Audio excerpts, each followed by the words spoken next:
Assalamualaikum warahmatullahi wabarakatuh. Selamat datang ke Jeram Sendayan.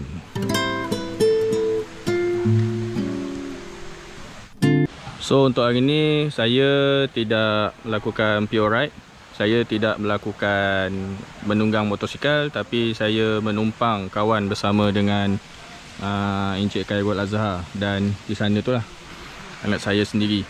So untuk setup kali ni, memandangkan saya bawa kereta, setup kali ini menggunakan kemah Arpenas 4.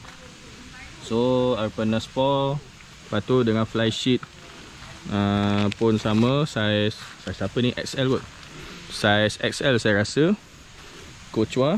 Dan kali terakhir kemah ni dikeluarkan adalah pada masa saya camping di Sungai Bantang satu malam. Ya, janji boleh. So disupport oleh beberapa generator kat sini. Generator ni dibawa oleh Fazli lah, dengan tilam angin dia, dengan kipas. Jadi insyaAllah malam ni agak selesa lah. Jadi apa yang terdapat dekat pemandangan yang ada dekat kemah kita orang adalah di depan kita orang ada satu mini air terjun. Itulah mini air terjun. Dan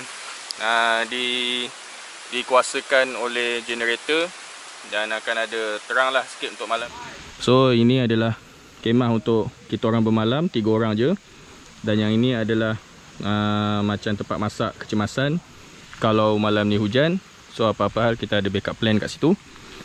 Dan ini adalah tempat masak kita orang. So tempat masak kita orang sementara nak menunggu ni, nak menunggu air masak menggunakan arang. So dah ni dah mendidih, kita letak tepi dulu. Air pun dah masak, dah mendidih. So apa-apa biarkan air mendidih, sebab kita menggunakan air sungai, tapi air sungai sini bersih. So lepas ni saya akan mandi bersama dengan mereka di bawah, dan malam ni hanya kita bertiga sahaja.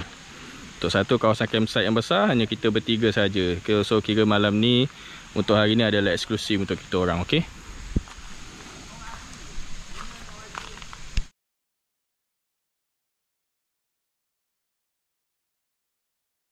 Lagi sekali. Okey, lagi sekali.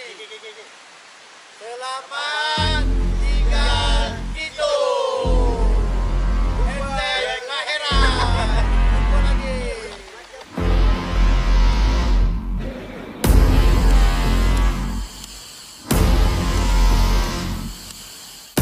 So belakang tu adalah sepadan immigration nak ke Satun.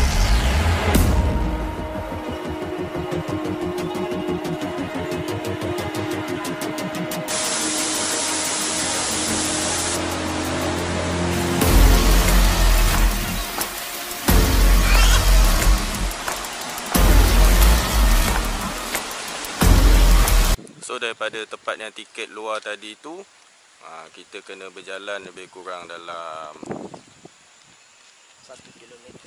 100 meter.